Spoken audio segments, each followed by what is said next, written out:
ఆయన అటు ఇటు చూస్తున్నాడు.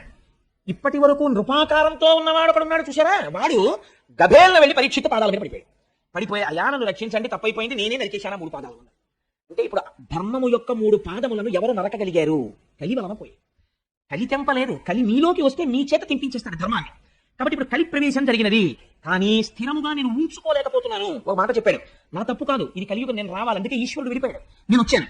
కానీ మరి నేను గట్టిగా ఉంచుకుని నిలబడదామంటే నేను ఎక్కడికి వెళ్ళి నిలబడితే అక్కడే నువ్వు ధనుర్బాణాలు పట్టు కనపడతావు, మరి ఎలా?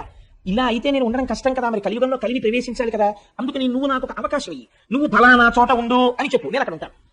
అప్పుడు ఇంక ఇబ్బంది ఉండదు. తప్పించి నేను ఎక్కడికైతే అక్కడ నువ్వు కనపడుతుంటే నీకు నాకు సంఘర్షణ వస్తుంది, నువ్వు నన్ను చంపుతానంటుంటావు, యుగం వచ్చేసింది, నేను రావాలి, కాబట్టి నేను ఎక్కడ ఉన్నానో నువ్వే చెప్పన్నాడు. అంటే ఎంత గొప్ప మాట చెప్పాడో చూడండి. పరీక్షిత్ అన్నాడు, నీకు 4 స్థానాలు ఇస్తాను, నువ్వు అక్కడే ఉండు అన్నాడు. ఎక్కడ ఉండమంటావు అని అడిగాడు. మొట్టమొదటి పరీక్షిత్ చెప్పిన స్థానం ఏదో తెలుసా అండి? జూదశాల యందు నీవు ఉండవచ్చు. రెండవది ఎక్కడ ఉండమన్నాడు? పానశాల యందు నువ్వు ఉండవచ్చు. ఎక్కడెక్కడ ఈ మత్తు కొలిపేటటువంటి పదార్థములను త్రాగుతారో అక్కడ నువ్వు ఉండవచ్చు. మూడవది స్వేచ్ఛావిహరిణులై ధర్మమునకు కట్టబడని ఆచార భ్రష్టులైన స్త్రీల యొద్ద నువ్వు ఉండవచ్చు. నాలుగవది ఎక్కడ ఉండవచ్చు? జీవహింస జరిగేటటువంటి ప్రదేశముల యందు నీవు ఉండవచ్చు. 4 ప్రదేశాలు నీకు ఇచ్చాను.